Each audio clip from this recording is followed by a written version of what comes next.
Rewind with that odd kid. Okay. Good evening, everyone. Welcome back once again to Vicious Rants. And of course, I am your host, your YouTube messiah, and often imitated, never duplicated superstar Tim Vicious. And folks, we are talking about Raw this week. Now, we are now about 3 weeks out from Night of Champions. So, this is the time where the storytelling and the build-up to the matches are going to start taking place. Raw started out with Sting coming down to the ring, cut a promo talking about on how when last time he was in a WWE ring, he was on the ass end of an ass kicking given to Triple H, and at the end of the match, he stood up, Hunter shook his hand. That was by far my favorite moment of this year's WrestleMania. Just Hunter and Sting looking at each other and just damn good match. Just doing that. That was the highlight of WrestleMania in my book. You know? But moving on.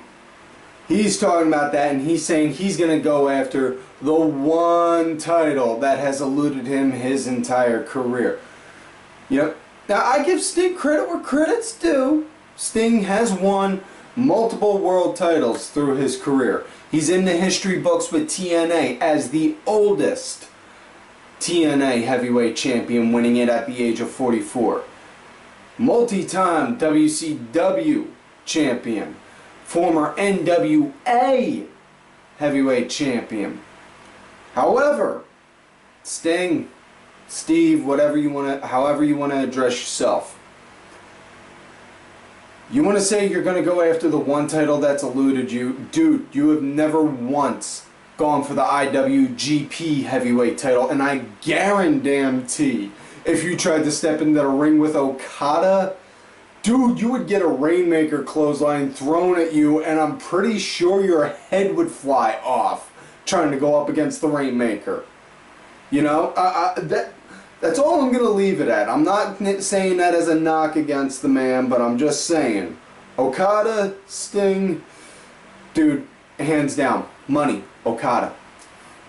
But anyways, Sting cut that promo saying he's going to do that match at Night of Champions because he wants to win that title to write the final chapter in his career. And a lot of people are speculating, and I think it kind of makes sense on what it could lead to Sting winning the title, then holding on to it until WrestleMania, and then dropping it to Cena at WrestleMania, or possibly a show before that to cement Cena the tie with Ric Flair. And okay, in a way it makes sense and I understand, but I don't know. I mean, I was cool with Brock being there with the title because, well, yeah, it made Brock, the way Brock was built, Brock was billed as the special occasion, almost in like the old territorial days, you know, where like, like, oh, in 3 months, the world champ will be here in this town, so if you live in that town, don't you dare miss it. Yeah, Sting, he's not really built like that. He's more built kind of like friggin' Batman, where poof, he shows up right out of nowhere, you know. And that kind of leaves like a funky vibe to me. But yeah. That being said, that was the promo. That was the opening promo. Moving on, first match of the night: Ziggler versus Rusev. Rematch from WrestleMania, and yeah, folks, I gotta be straight up with y'all. This pretty much felt like the match from WrestleMania, but at the same time, I kind of dug this match a lot more than the one that they had at WrestleMania. You know, not saying that this was a good match. This was a mediocre Raw match at its best, but just, ugh. Yeah, I mean, I mean, it pretty much had the same feel as SummerSlam. You know, one thing I did enjoy, I bitched about it on the SummerSlam episode, was the way Rusev sold that DDT Ziggler gave him. He got the same DDT, but instead of popping back up doing the Undertaker seat and doing boom and falling down, this time he actually took the DDT and stayed down. That's how you sell a damn DDT. Trust me, I know. That was my finisher. I get a little testy when people don't sell that move right. It's a personal thing, you know.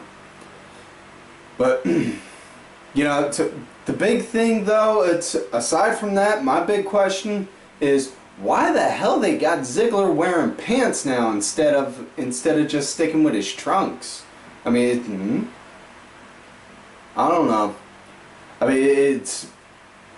mean, Ziggler looks like a throwback to like 1986, and then you got Lana coming out dressing like a throwback to 1994. You know, it's way too freaking confusing. Why don't you just give them the whole retro gimmick altogether? Have Lana come out with a pager on her hip, and then Ziggler with like the old 1980 cell phone. Yeah. Anyways, as far as on how the match ended, it wound up Rusev went to go do the accolade. Ziggler wound up countering it, rolling her around, went to go hit a kick. Rusev caught it, spun him around, and then Ziggler wham, caught him with a zigzag, rolled himself over, you know, and then just as the ref's doing the count, 1, 2, and then Summer Rae comes in, starts pulling at Ziggler's hair, gets at him, and then Lana starts going at him, and then my inner Joey Styles just started going nuts, doing cat fight, and yeah, and then Lana's skirt got hyped up, in which case just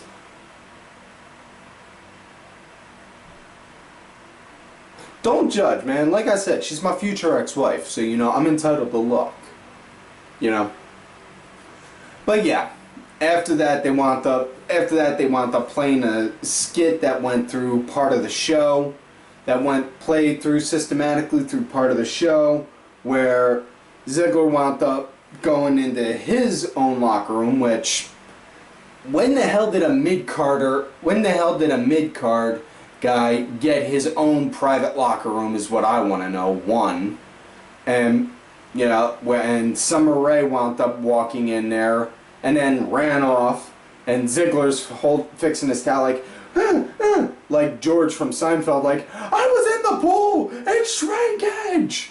And then Ziggler explaining to Lana, listen, she came in, I grabbed a towel, and then I told her to get out. She saw me without it for like 2 seconds. And then you got Summer saying that she saw it, and she was like, oh, wow.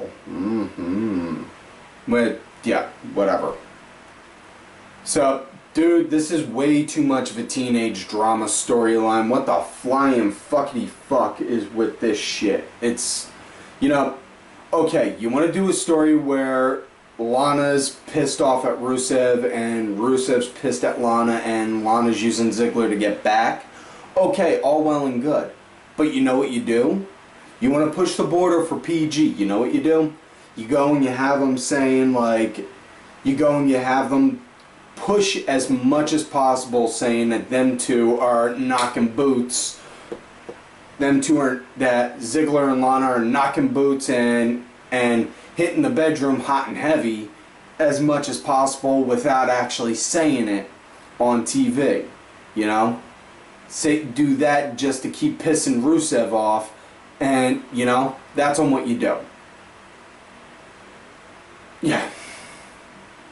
Anyways, next match, they wound up announcing this. They're gonna do a beat the clock challenge for Paige's group, and the winner gets a title shot at the butterfly belt. Which now first matchup, it was Becky Lynch versus Alicia. Now before I get into the match, I know I'm not the only one that bitched about the idea of a beat the clock challenge, but I'm pretty damn sure I am the first one to say something about it on air.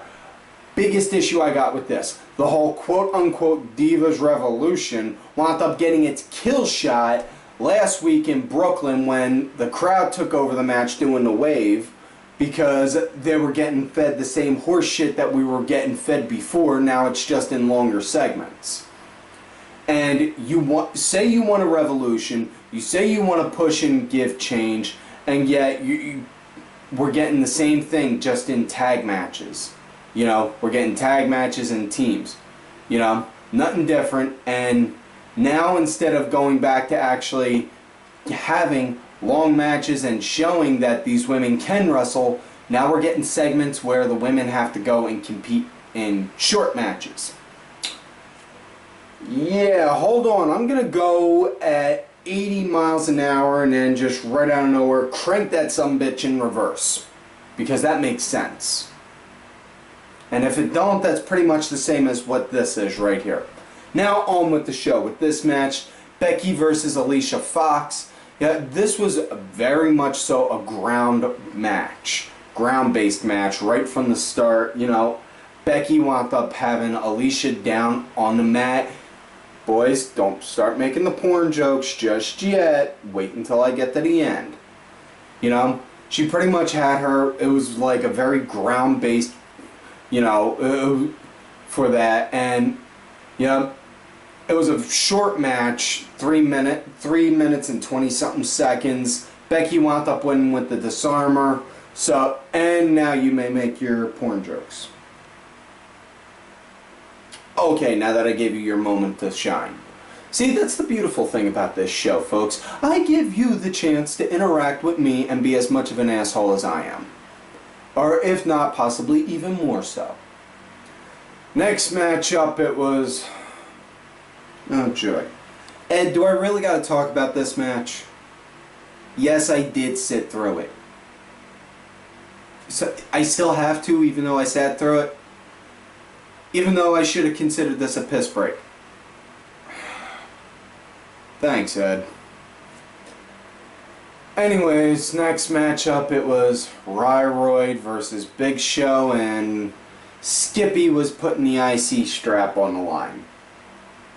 Miz was on commentary, and as much as I shit on Miz being a ball bag in the ring, I will say this though, the man does got some good mic skills and can work the mic, and he is pretty damn good on commentary.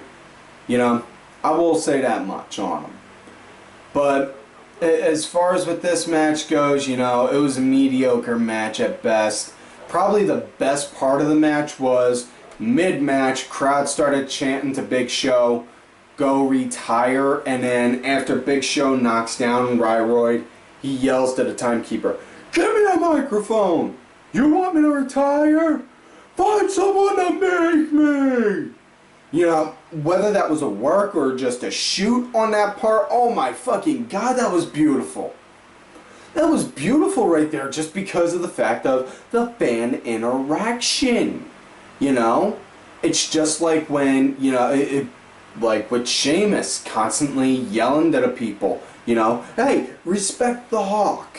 Doing that, even though the fact is, you do that in mid-match, interact with the crowd, whether they're booing you or cheering you. If they're booing you, you say, "Oh, you don't like that? Oh, okay, let me give you something to cheer for more." And then you go and you hit them harder and make them boo at you more.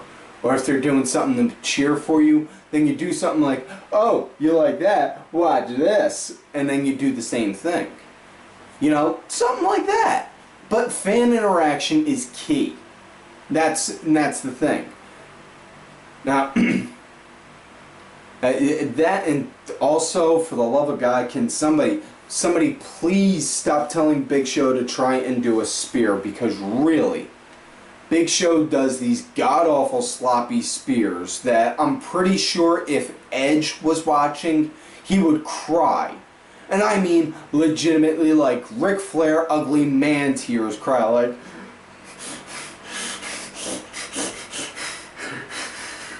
kind. Because no, fuck to the no, really, come on, no, not cool. dude, you don't even really do a spear. You just you go into a tackle and spear position, and you have your forearm or your mid-arm right here go and hit their waist. You know? For crying out loud, do a spear like Goldberg or Reigns and throw your shoulder into them. That's on how you do a damn spear. But yeah, match wound up coming to an end where he had the match all set up to where he was going to get the win and lining up for the KO, and then Miz hops off the mic and then just distracts the show, and it's like, whoa, okay. Backs up, and then next thing you know, turns back around, Ryroyd picks him up, boom, hits him with a shell shock, and then gets the 1, 2, 3. The fucking do. Moving along. Next matchup, it was Charlotte versus Gorgonzola, or no, it's the Bella that's named after a cheese. What was it? It was Swiss? Asiago, I think. Yeah, that's it. Asiago. But yeah, Charlotte versus Brie, and Brie pretty much did a very heel thing and just trying to run away during the entire match, which I can't really knock because she's a bad guy. It's what she's supposed to do. So, because while I was watching it, I just kept on thinking, man, this is such bullshit. She's just running, and she's doing her job, and she's making me not like her because she's doing that. Damn it! Now I gotta like the fact that she's making me think that I don't like her for doing her job. Fuck! Yeah. So, anyways, this match, it was like a minute and a half, minute 40. Charlotte won using the natural selection, which I gotta give credit. That's a pretty sweet face cutter, you know?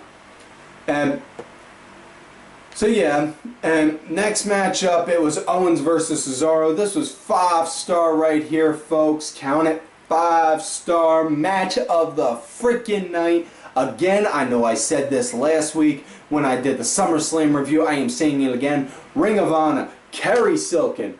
Thank you for grooming and building these guys. Thank you. Because, God almighty, this was such a fucking killer match. You know? And I absolutely loved it, you know.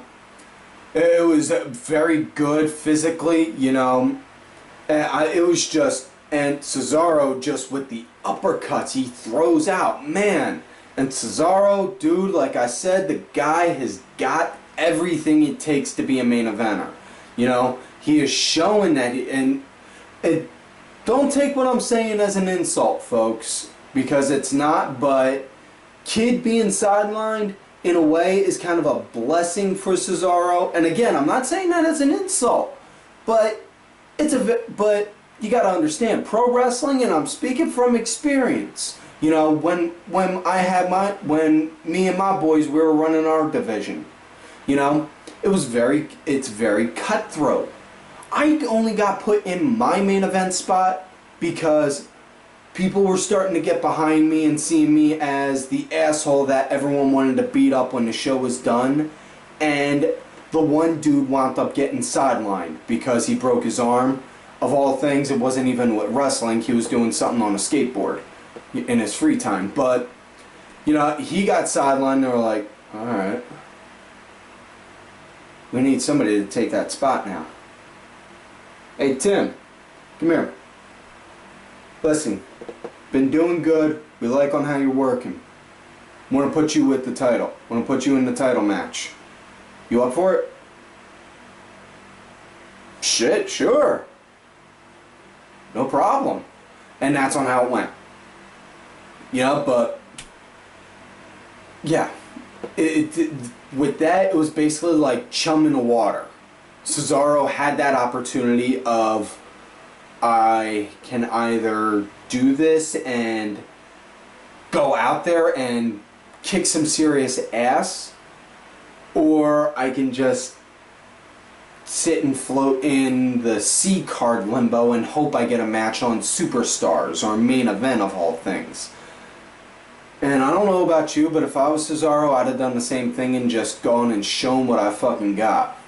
And now look, you know, I am praying like crazy that the fact that, you know, hopefully this pushed Cesaro up, and that they finally wind up saying, you know what, I'm gonna give that Swiss motherfucker the belt. And sometime soon. Doesn't have to be Cena, it doesn't have to be Rollins, it could be whoever. But just give Cesaro the world title. Because, no lie, the man definitely is a main eventer. He's got the build, he's got the mic skills, he's got the ring work. You know? That's definitely. As far as what Owens, definitely same thing with him. The man is definitely a main eventer. And, you know, he may not have the bodybuilder kind of body, but the man can work, and he can work the crowd so beautifully. It's just ungodly on how well he can do it. You know? No lie. I just wish that, you know, some fuckknuckles like Kevin Dunn saw him like that. 'Cause for whatever reason they don't. Moving along though, this match, like I said, it was very physical. You know, probably the biggest physical spot that you saw in the match was Cesaro went to go, aside from Cesaro doing that top rope gut wrench, and you hear Owens doing, no, no, no! And then taking it, that gut wrench superplex from the top rope. Also, Cesaro, he went to try and suplex Owens. While Owens was in the ring, out onto the floor, he only got him so far up. Owens countered, clocked him, got some momentum off the ropes, and decked him, and Cesaro flew off the table and off the apron and caught the announce table right in the ribs, just like if you were playing one of the WWE 2K games, you know. And then just after that, he's selling the ribs like, ugh. And you know, he next thing you know, Owens and Cesaro, he's still working while he's doing it. He goes to try and line up for the Cesaro swing, but that does take ribs to use. And folks, I've broken ribs in and out of the ring, and damn it all, I can tell you from first-hand experience, it does hurt to do anything, including breathe. You know? And next thing you know, Owens, super kick right into the ribs, throws him against the ropes, boom, pop-up powerbomb, gets the 1, 2, 3, he wins. So, you know, hoping that, you know, possibly even this don't even have to be at Night of Champions, it could lead into after it. But Owens gets the IC belt or the US belt, one or the other. You know, have him get the mid-card belt, have him hold it for a good 6-8 months while building up a name for it, you know? Moving along though, that next matchup, you can even call it a match. It was Ambrose, excuse me, talking so fast I wound up catching a thing of air. Now I got the hiccups right here. Sorry folks, first time on the show ever had hiccups. Next matchup, it was Ambrose versus Braun Strowman, or as I like to call him, the mountain with a beard and hair. Because no lie, if you look at Game of Thrones and you've seen the mountain, Braun Strowman, he is built like a fucking mountain. He just has beard and hair. And you can't even really call this a match because Ambrose got some shots in, but Strowman, he just physically dominated him. It was like seeing a 30-year-old man going up against like a 6-year-old, like, nope, can't hit me, boom, basically like that, you know. And once he got him outside, he was smashing his head up against the security rail, and and all that. Reigns, he's just watching. Reigns is ringside with him, and then eventually he's just like, I had enough of this shit, motherfucker. He goes and tries to attack, and calls for the next thing you know, ref calls for the bell. They never announce who wins or lost, so they say so. Technically, that would fall under no contest, but we'll just say on here, Strowman got the win via DQ. But man, did he dominated both of them, and he destroyed them, and then he locked in that judo choke. And this is a dude that you do not want to fucking mess with. Whew. And next match, the last match in the Beat the Clock Challenge, Paige versus Sasha Banks, which, okay, biggest issues right here coming up. One, this is now the official shot that is now making the women's segments back to an ST Divas segments. Two, why are they going to freaking cock tease us with the idea of Paige versus Sasha? And three, why is it that you're going to make the other chicks that are on the Bella group fight but not have the actual champ, even if it's a non-title, just to say that, have her go and do the heel thing just like her sister. Go throw in a couple shots, but then go and then circle around,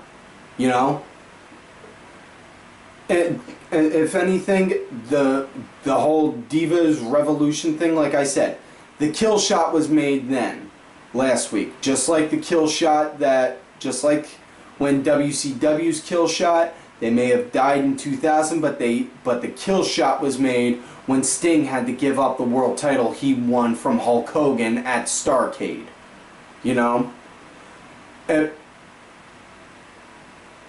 The fact is, here's the issue, and this is straight from Lance Storm, the human grumpy cat. He put it best. In NXT, the women are considered wrestlers and are given time to shine. And on the main roster, they're being broken up into 3 groups. They're being considered divas, which in any other company or group or organization, whatever, is considered an insult. In NXT, the women wrestlers are actually competing for a women's championship, which looks 1,000 times more credible than a butterfly belt. It's just fucking bullshit right there,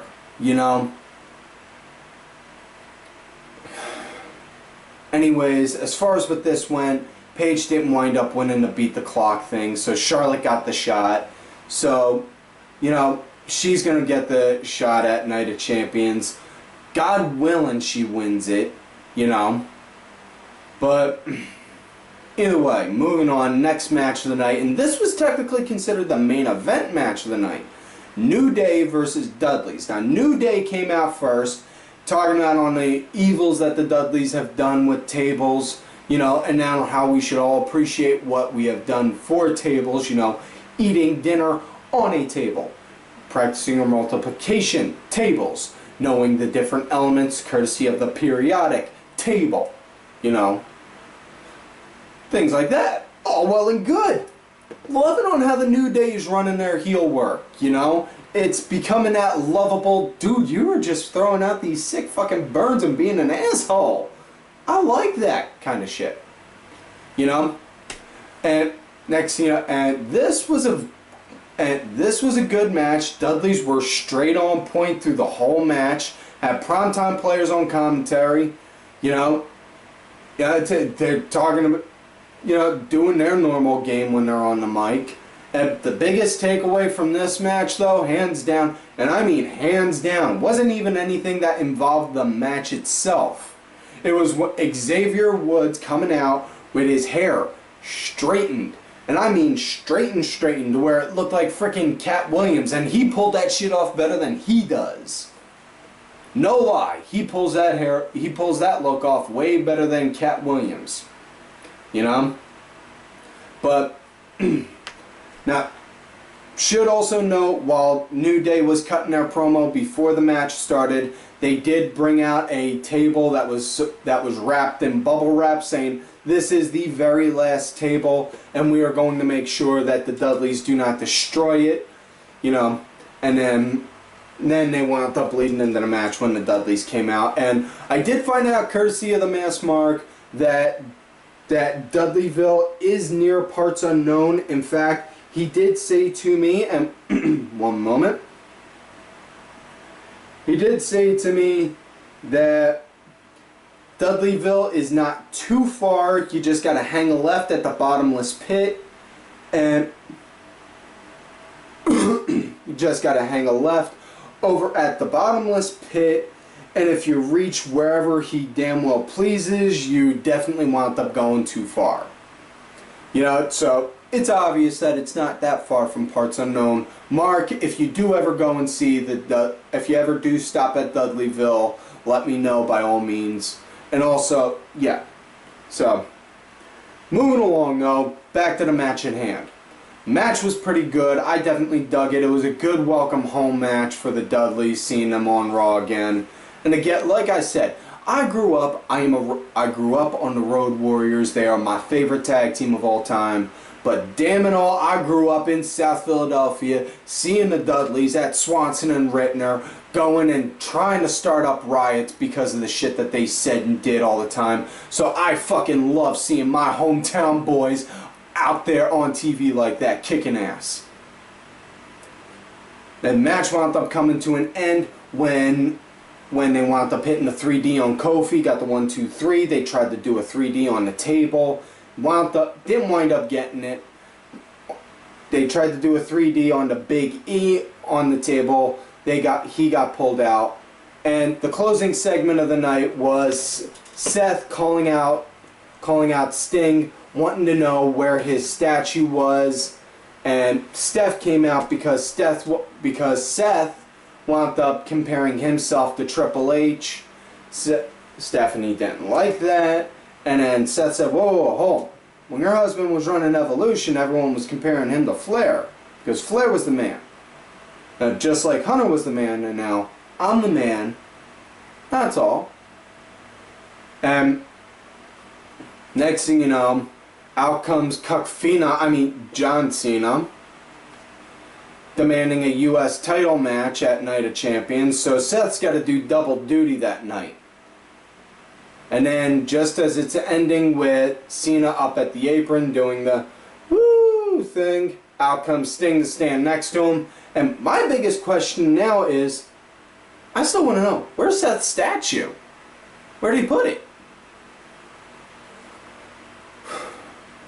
So yeah, that's it for this week's show, folks. So, like on normal, do not forget to like the video, subscribe to the channel.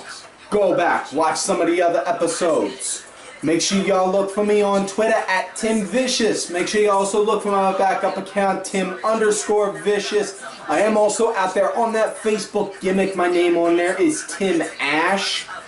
You can also look for me on there as TimVicious as well.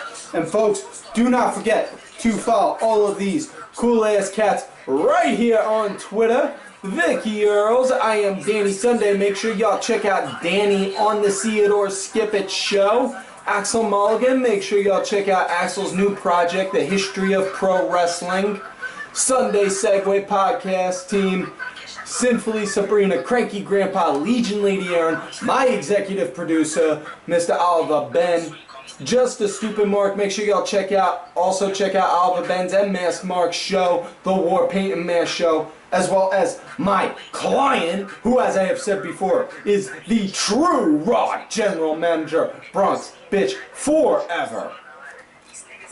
And folks, like I always tell y'all, you love me great, you hate me. Fuck you.